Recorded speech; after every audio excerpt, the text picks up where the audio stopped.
How to save location in Google Map. In this video, I'm going to show you how you can save the location. First of all, open the application. Now here on the top at the search bar, search for the location that you want to save. So here I tapped on one. Now here you can see this save option here on the top. Simply tap on save.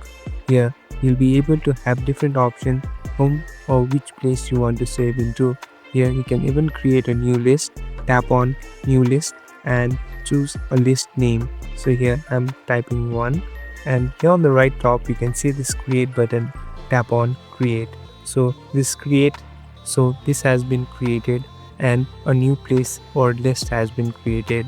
Now if you go to your settings, you'll be able to find this location in your saved ones. Thank you for watching this video. I hope this video will help you.